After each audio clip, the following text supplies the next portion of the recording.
Bonjour les amis, alors aujourd'hui qu'est-ce qu'on va faire avec deux caisses, une bleue, une rouge et leur couvercle.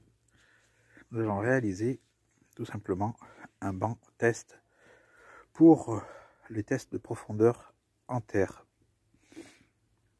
Pour cela donc il va me falloir aussi du PVC en diamètre 40.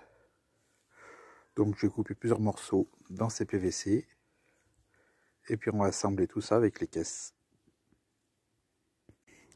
Donc sur la caisse, plutôt sur les deux caisses, la rouge et la bleue, je vais tracer mes hauteurs déjà. Donc je vais faire 10, 15, ça je fasse 5, ça sert à rien, déjà je vais arriver dans ce rebord là, ça sert à que dalle, de toute façon on sait très bien qu'à 5 ça va trouver. Donc je commence directement à 10, 15, 20, 25, et puis dans l'autre, on va faire 30, 25, donc on va aller à 30, donc 35, 40 et 45.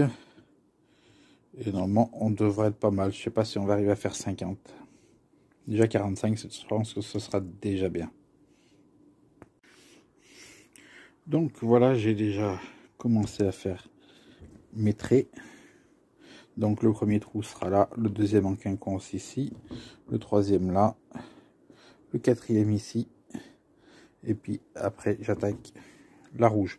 Pourquoi une bleue et une rouge, à votre avis?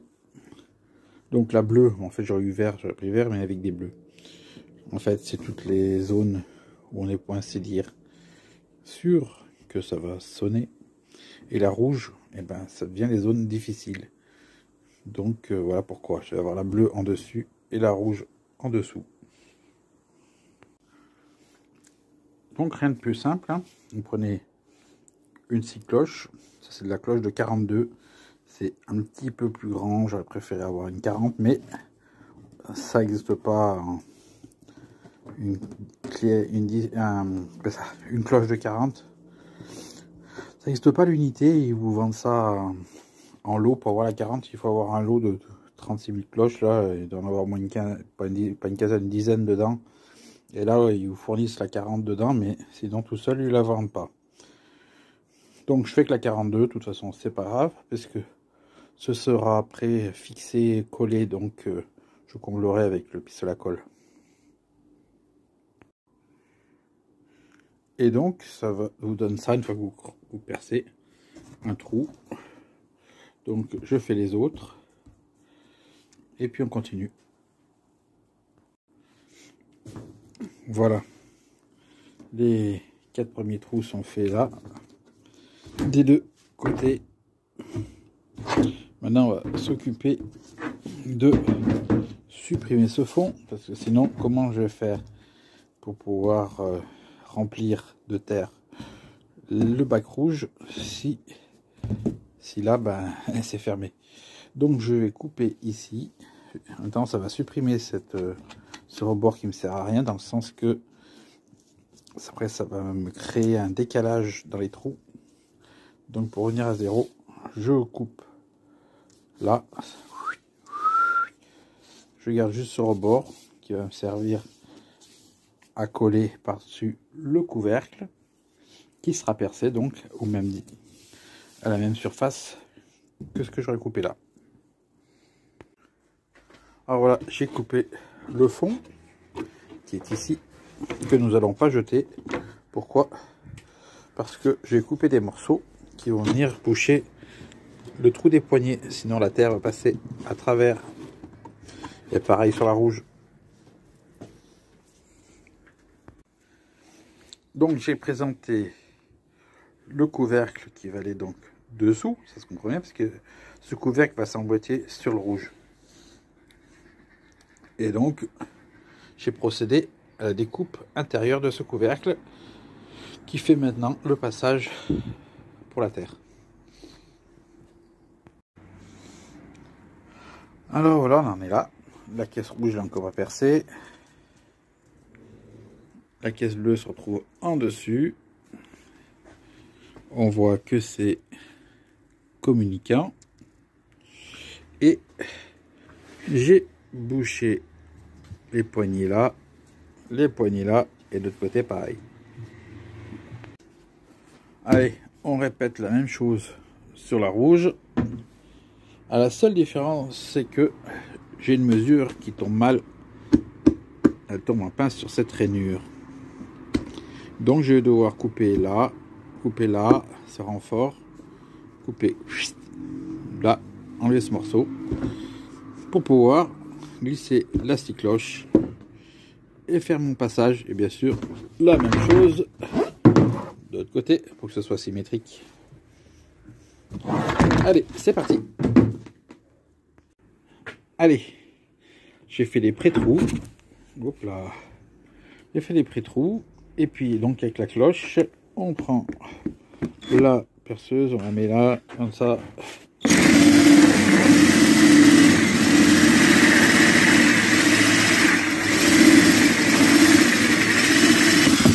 Et voilà.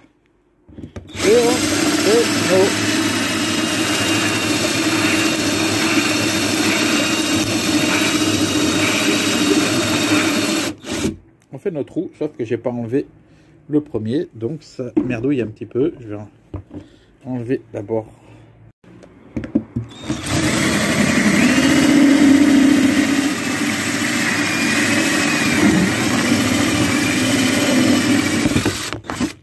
Allez, j'ai fini ce qui est les trous là. Donc il m'en reste 1, 2 à faire. Et puis après on passe au tubage. Alors tous mes trous sont faits. Ce qu'on va faire maintenant, c'est qu'on va mettre des manchons comme ça, de 40. Vous voyez, il y a des bosses dans le sens que le tube ne pourra pas aller plus loin que le centre du tube. Donc je vais couper des tubes de la longueur intérieure. Et une fois qu'ils sont coupés, je n'ai plus qu'à faire avancer ces manchons jusqu'à buter du manchon. Le tuyau va venir aller sur les tétons, contre les tétons, et ça ne bougera plus. Donc il me faut, là j'en ai 5, 10, il me faut 20 manchons. Bon, j'ai mis les 10 dans celle-là. Il me reste encore à mettre les 10 dans l'autre. Mais on va déjà mettre des tubes dans celle-ci. Et de toute façon, l'autre, ce sera pareil. Même procédé. Donc, je prends la longueur qu'il y a de là à là. Et je coupe. Alors voilà. Les tubes sont dedans. J'ai mis la colle à l'intérieur. Voilà. Et puis à l'extérieur aussi. Alors vous demandez pourquoi j'ai mis de la colle intérieur-extérieur.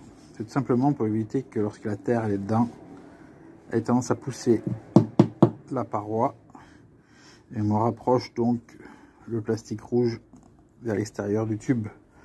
Donc pour que ça garde sa forme, j'ai collé, comme ça il n'y a pas de déplacement de paroi. Alors ça donne ça. La première partie, la deuxième partie. Pour l'instant, c'est pas collé. Les tubes, ils sont tous là. On peut voir.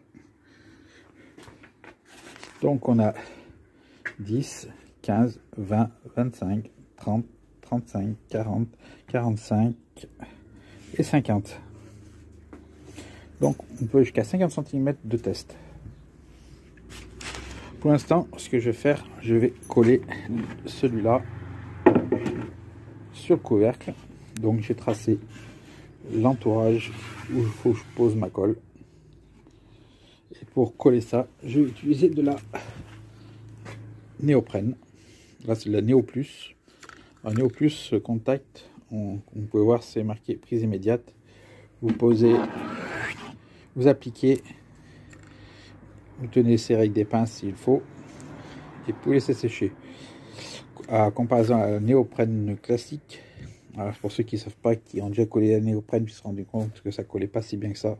Sauf que la néoprène classique, on passe au pinceau ou avec les petits tubes de colle là, il faut enduire sa première surface, l'autre surface de l'objet à coller. Vous attendez 5-10 minutes que le solvant sèche, s'évapore, et après vous assemblez les deux pièces ensemble et vous laissez sécher, et là ça fait élastique et ça colle.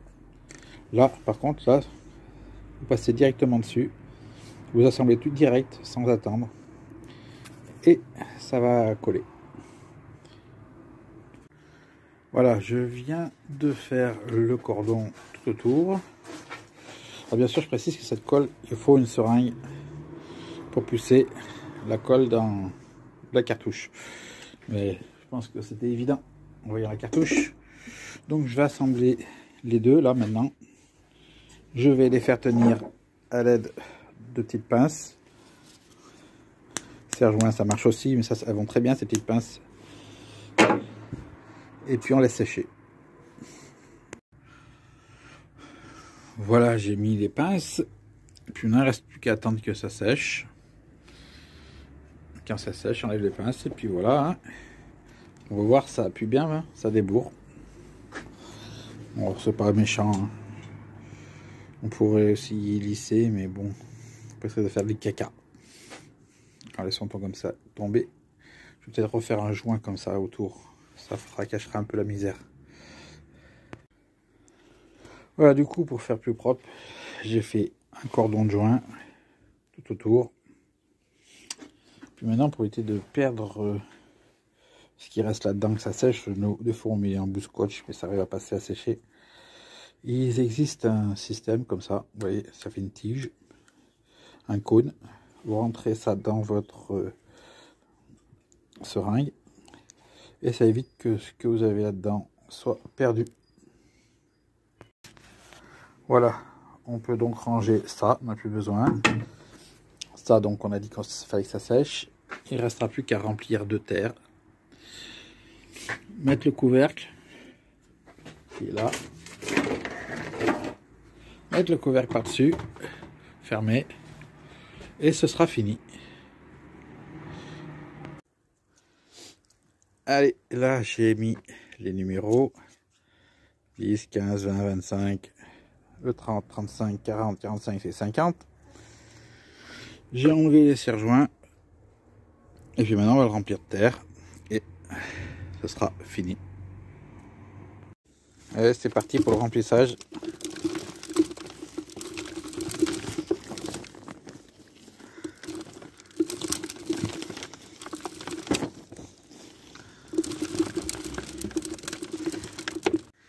Bon, comme on peut voir, là, je suis déjà à mi-chemin. Et encore là, le volume de la caisse bleue à remplir.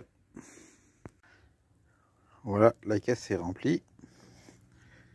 Et donc, j'ai rempli avec de la terre végétale. Alors, pourquoi mettre de la terre végétale en sac? Tout simplement pour être sûr de ne pas avoir de ferreux à l'intérieur de ma caisse. Voilà, moi je suis sûr que j'ai une caisse nickel. Et voilà, la caisse est fermée. Le banc test est prêt. Il ne restera plus qu'à poser le disque du détecteur sur le couvercle et faire le test dans les tuyaux. Voilà. Allez, sur ce, je vous dis à plus sur mon autre chaîne pour le test de ce banc. Ciao.